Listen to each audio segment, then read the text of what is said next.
All right, welcome to the Thumbody Show, where we explore the busy intersection of personal branding and entrepreneurship. This is episode 19.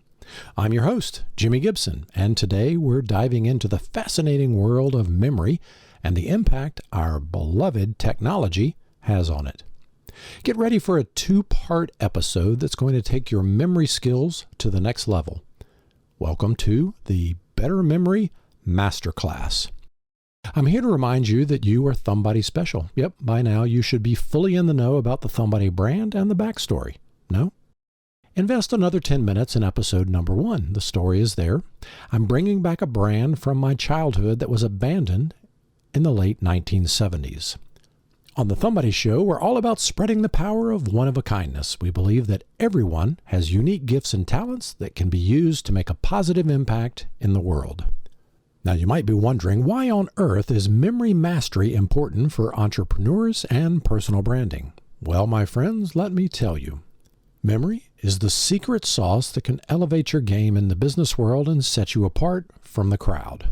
But before we dive into the magic of memory, let me talk about the not-so-magical phenomenon called digital dementia. It's a term coined by German neuroscientist Manfred Spitzer, and it's all about the potential harm of relying too much on technology. According to Spitzer, our excessive use of digital devices could actually lead to a decline in cognitive abilities akin to what we usually associate with brain injuries. Ouch. Studies have shown that relying heavily on technology can hinder our problem-solving abilities. It's like handing the keys to our brains over to gadgets and saying, you figure it out. We need all the problem-solving power we can get. We're constantly facing new challenges, overcoming obstacles, and finding innovative solutions, and that's where our memory comes into play. Imagine being able to recall important business strategies, think on your feet during critical moments, and come up with creative solutions to complex problems. It's like having a superhero cape draped over your shoulders. In part 1 of our Better Memory Masterclass, we're going to dive deep into the fascinating science of memory, uncovering the secrets on how our brain encodes, stores, and retrieves information. And hey, we'll even bust some myths along the way. In part 2, we'll bridge the gap between memory mastery and entrepreneurship and personal branding. We'll explore practical techniques to remember crucial business details, ace those networking events, and create a personal brand. So whether you're an aspiring entrepreneur with big dreams or someone looking to level up their personal brand, this two-part masterclass is tailored for you. Let's get started with the Thumbody Show. And now, our special segment. It's what you've been waiting for. Today, I'm taking you through a masterclass for improving your memory. With your improvement in memory, you're also going to improve your creative problem-solving abilities. I recorded this masterclass a few years ago, and I thought it would be a perfect session for the Thumbody Show. When thinking about my personal brand, I wanted to improve my memory. Believe me when I say that remembering names will serve you well. Someone's name is their favorite word to hear.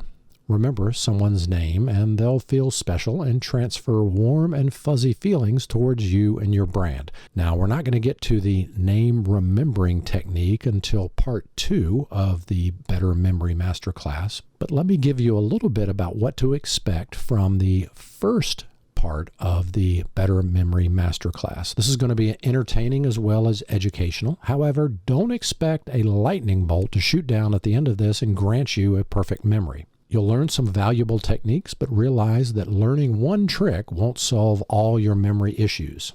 You'll need to work at it. You'll need to practice what you learn, and you'll need to realize there are different techniques for remembering names, lists, birthdays, and appointments. Now, that's just a disclaimer to make you realize that what you learn will most likely change the way you think, but you'll have to be creative and rehearse what you've learned. The great part about that is every minute of every day our brains are cataloging and processing new things to remember. These techniques are things you can practice driving down the road, waiting in a doctor's office, or as you go to sleep at night. You may hear references to playing a CD or referencing a group of people. I haven't edited the original recording, just realized the context of a seminar from more than a few years ago. In session number 1, I'll teach you a technique you can start using today. In session number 2, I'll build on your foundational exercises and give you some more brain exercises to practice. Let's get started with the Better Memory Masterclass.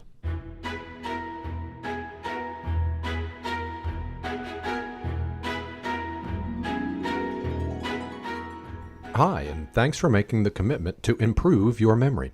We're going to learn a lot. It will be very interactive, and you're going to learn secret tips and techniques that will improve your memory. Hi, my name is Jimmy Gibson, and I'm very excited to be your guide through this memory seminar. Now, do I have a superhuman photographic memory? Was I born with some memory gene that sets me apart from the rest of humanity? Quite the opposite. I was never taught the memory skills that you'll be learning today. I was always cramming for tests while in school. Of course, forgetting what was in my head seconds after turning in my work. Then I started in the business world and was faced with remembering important meeting dates, company and client information, client names, email addresses. The more business presentations I attended, the more I was horrified at the number of people who relied on a computer presentation or read from notes that tied them to a podium. I thought there's got to be a better way. So I studied just about everything I could on memory, how it works, and what I could do to bring these skills into my everyday world. Now, a recent survey identified that 9 out of 10 people would like to improve their memory. It also said that 6 out of 10 people can remember a recent situation where they walked into a room and forgot why they were there. All right, what to expect from this seminar? This is going to be entertaining as well as educational. However, don't expect a lightning bolt to shoot down at the end of this and grant you a perfect memory. We'll learn some valuable techniques, but realize that learning one trick won't solve all your memory issues. You'll need to work at it. You'll need to practice what you learn, and you'll need to realize that there are different techniques for remembering names, lists, birthdays, and appointments. All right, have I bummed everyone out? That's just a disclaimer to make you realize that what you learn will most likely change the way you think, but you'll have to be creative and rehearse what you've learned. The great part about that is that every minute of every day, our brains are cataloging and processing new things to remember. Now, these techniques are things that you can practice driving down the road, waiting in the doctor's office, or as you go to sleep at night. One more disclaimer. Memory lapses are normal. You may be frustrated with the fact that you can't remember someone's name 5 seconds after they're introduced. You may have trouble forgetting an item or two at the store on a regular basis. You know what? These are just part of life. Your stress level, diet, lack of sleep can all cause memory moments. However, certain medications and medical conditions can create severe memory impairment, and you should talk with your doctor about sudden changes that you're experiencing. There. I think we've gotten through all the fine print. What are we going to learn? Well, the number one most requested thing that people ask me about is remembering people's names. That's right. It seems that we just can't understand why, literally 5 seconds after someone introduces themselves, we've lost the name.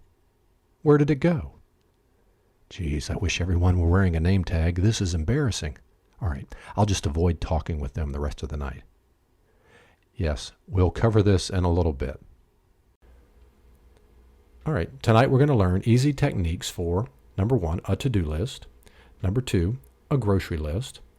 Number 3, those annoying, absent-minded problems of, where did I leave my keys? Why did I walk in this room? Or those cases when somebody asks you to remember something for them. And then, yes, we're going to tackle that name problem. Now, if we didn't cover one of your memory issues in the list, don't worry. These techniques can be translated into many different applications for daily use. All right, there's just a few ground rules. This is a memory seminar. We will be using the brain. It's one of the tools that's going to help you or hurt you in the process. So we want to give ourselves the best chance to succeed. That means no note-taking. Simply participate fully in each exercise, and I guarantee success. When you take notes, your brain checks out. It knows you've got a backup plan. You're not going to concentrate on the subtleties of what your brain is doing, and you just won't have as much fun. When you succeed, you'll amaze yourself.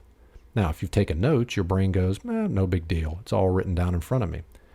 But when you haven't taken notes and you succeed, you'll be even more impressed with your abilities. There. Have I made myself clear? No note-taking. Now, before we get started with the exercises, we need to talk a little bit about why we're having this renaissance of concern over our memory. Well, technology has a lot to do with it.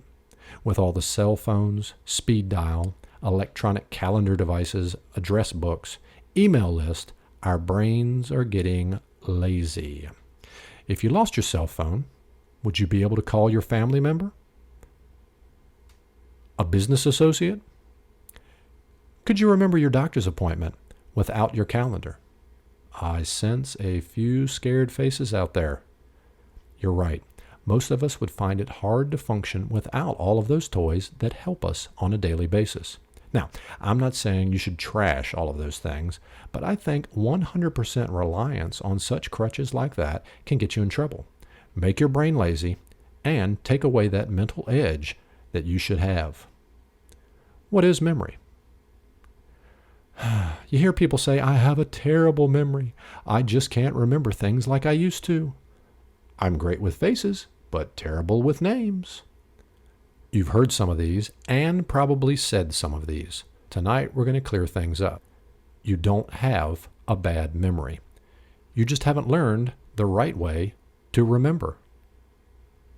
The first thing we need to do is clear up exactly what your memory really is. First of all, it's not a thing. You can't touch it, taste it, weigh it, x-ray it. The doctors can't pop your head open and say, oh, that looks like a bad memory. We've got to get that thing out of there. You look like a candidate for a memory transplant. Experts don't even know what happens when you remember or where it happens in the brain. And the most important thing to remember is that it's not a noun, it's a verb. It's like walking. You can do it, but you can't hold it in your hand. When you activate your memory, you're pulling stuff from all parts of your brain. The more details there are to the memory, the faster and more detailed the memory is. Was there action, color, smell, emotion? Did it happen once or for a period of time? How long ago did it happen? What mood were you in when it did happen? Where did it happen? Were you alone or were you with others? Were you thinking about something else when the event happened? Now, all of these things affect how you remember. Throughout our lives, we may have learned little sayings that have helped with different things. Most areas of the country practice daylight savings time. Did you ever learn spring forward, fall back? That tells you to move your clock forward in the spring and back in the fall. All right, here's another one. What about in 1492, Columbus sailed the ocean blue? You may have had other ones in school, but are these really going to help you now? What about techniques to help you with everyday tasks? Let's take, for example, a list of errands you need to run. The cleaners, grocery store, library, hardware store, bank, bakery, garden store, department store, relative's house, and donation center. That was a quick list. Could you repeat those back in the right order? Sure, you might get a couple of them because they're familiar to you, but you probably couldn't remember many of them 10 minutes from now. All right, let's try it another way. Let me tell you a little story. My car was locked, so I got a 5-foot coat hanger to open the lock. As soon as the lock was open, my car turned into a giant watermelon. I shoved my hand in the watermelon and pulled out a thick book. I drove a shiny gold nail into the thick book, and it burst into 100 pirate coins. The pirate coins began to grow into yummy little birthday cakes that were eaten by a huge cake-eating plant. The plant was being shot by arrows from the bow of the statue of David wearing yellow polka dot boxers. Interesting story. Let me read the story again. This time, close your eyes, see if you can follow along. Create a visual image of those silly items mentioned in the story. All right, here we go. Close your eyes. If you're driving your car, please do not close your eyes. Thank you. My car was locked, so I got a 5-foot coat hanger to open the lock. As soon as the lock was open, my car turned into a giant watermelon. I shoved my hand in the watermelon and pulled out a thick book. I drove a shiny gold nail into the thick book, and it burst into 100 pirate coins. The pirate coins began to grow into yummy little birthday cakes that were being eaten by a huge cake-eating plant. The plant was being shot by arrows from the bow of the statue of David wearing yellow polka dot boxers. Did you follow along? Some of you may actually have been one step ahead of me. You could see the image before I said it. All right, this time I want you to repeat after me as I say the story. All right, everybody now. My car was locked, so I got a 5-foot coat hanger to open the lock. My car was locked, so I got a 5-foot coat hanger to open the lock. As soon as the lock was open, my car turned into a giant watermelon. As soon as the lock was open, my car turned into a giant watermelon. I shoved my hand in the watermelon and pulled out a thick book. I shoved my hand in the watermelon and pulled out a thick book. I drove a shiny gold nail into the thick book. I drove a shiny gold nail into the thick book. And it burst into 100 pirate coins. And it burst into 100 pirate coins. The pirate coins began to grow into yummy little birthday cakes. The pirate coins began to grow into yummy little birthday cakes that were being eaten by a huge cake-eating plant. The plant was being shot by arrows from the bow.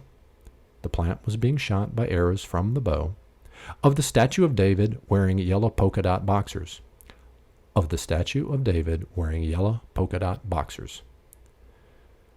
That was a mouthful. Now I'm going to tell you the story again a little bit faster. My car was locked, so I got a 5-foot coat hanger to open the lock. As soon as the lock was open, my car turned into a giant watermelon. I shoved my hand into the watermelon and pulled out a thick book. I drove a shiny gold nail into the thick book, and it burst into 100 pirate coins. The pirate coins began to grow into yummy little birthday cakes that were being eaten by a huge cake-eating plant. The plant was being shot by arrows from the bow of the statue of David wearing yellow polka dot boxers. Now, most of you were right there with me, and many of you were one step ahead of me. In fact, you may have been saying to yourself, faster, I'm right there with you. All right, what happened when the car was opened? It turned into a giant watermelon. What was pulled out of the watermelon? A thick book. What was eating the birthday cakes? A huge cake-eating plant. What was David wearing? Yellow polka dot boxers. What's the point of all of this? What is this crazy story about? Well, it's your list of errands. The cleaners, first item on the list, converts to a coat hanger. It's a picture of the cleaner's coat hanger, just a symbol. The grocery store converts to a watermelon. Library converts to a book. Hardware store converts to a nail or other item. Bank is the money, pirate coins. Bakery, birthday cakes. Garden store is the plant. Department store, I used a bow and arrow to remind me of the department store. Target arrows. Good. All right, the relative's house. I need to visit my brother David. So David, my brother, converts into the statue of David. And the donation center. I'm dropping off some clothes, so those clothes convert into the boxers, the yellow polka dot boxers. So listen to the story again this time with all that in mind. My car was locked, so I got a 5-foot coat hanger, the cleaners, to open the lock. As soon as the lock was open, my car turned into a giant watermelon, the grocery store. I shoved my hand into the watermelon and pulled out a thick book, library. I drove a shiny gold nail, hardware store, into the thick book, and it burst into 100 pirate coins, the bank. The pirate coins began to grow into yummy little birthday cakes, the bakery, that were being eaten by a huge cake-eating plant, the plant store. The plant was being shot by arrows, target, from the bow of the statue of David, my relative's name, wearing yellow polka dot boxers, the donation center. So, this is the first lesson, converting everything into a vivid picture. Your brain understands pictures. It sees pictures. Everything we do tonight will be converting things into pictures. Now, you might say, Jimmy, I have a hard time visualizing pictures in my head. If that's you, just think of the words and your brain will translate into pictures without you even thinking about it. Now, this is where you have to get creative. If you're not normally creative, then think of this as a brain trainer. It's a must to improving that memory. Our list of errands has just gotten fun. Now, there are a few rules. Put some action to the story and make the items descriptive and out of the normal realm of what could happen in regular existence. Sure, they're birthday cakes, but hundreds of yummy little birthday cakes? That's something to jar your memory. Who was shooting the arrows? The statue of David. I guarantee you this stuff will stick with you. This is called linking. We converted our list to pictures and linked each picture to the next. Now, you don't have to know the whole list at once. You just have to know them one at a time. The first image takes you to the second takes you to the third. Now, it's important to set your story up so you can remember the first item. I knew that I'd be driving to accomplish my list, so I started the story with the action of getting in the car. Does that make sense? Now, that took a little while. You're probably sitting there wondering, why don't I just write the stuff down, look at the list as I go? Good question. Now, the time it took to demonstrate did take a little while. It's a new way of thinking. But once you practice this, it will happen quickly. You can add to your story throughout the day when you don't have access to a pen and paper, and you'll be amazed at how fun and rewarding it is not to have to rely on a list. Besides that, have you ever made out your errand list at home and walked right out the door without it? Once again, you're a victim of the lazy brain. All right, now you've got your errand list. What happens when you get to the grocery store and there are 10 things on your list that you need? Can I make up another story for my grocery items? Sure, you could.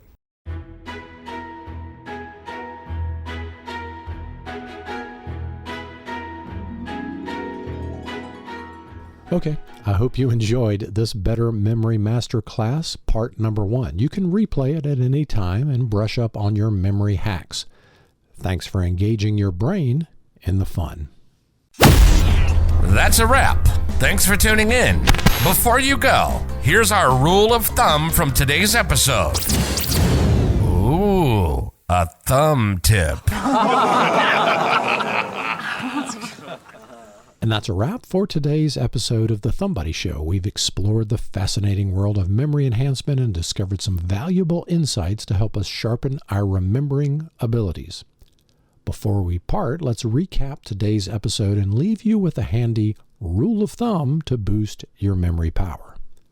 We started off by acknowledging the convenience of technology and how it's become an integral part of our lives, but we also recognize the potential downside.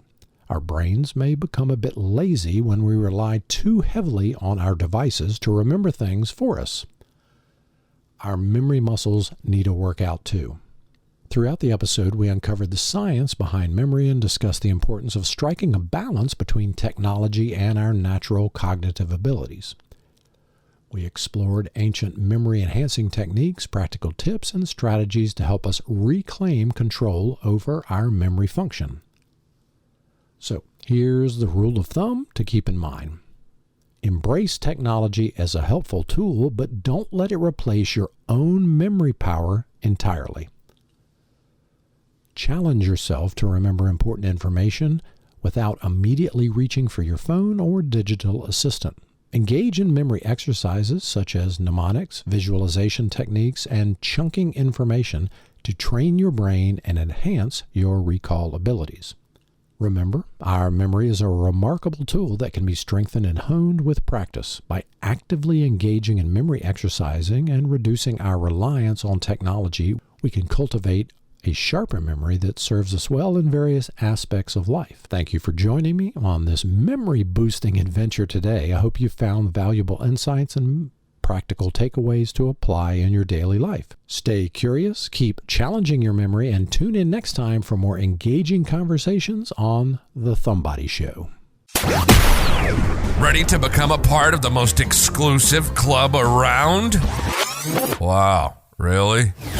The Thumbody Club is where it's at. As a member, you'll get a membership card. Oh yeah, be a part of the global community of Thumbodies and receive a super secret weekly club newsletter. Wow! But that's not all. We've got a bag full of tricks coming throughout the year. Just go to I'mThumbody.com to sign up. And the best part? It's totally free and worth every penny.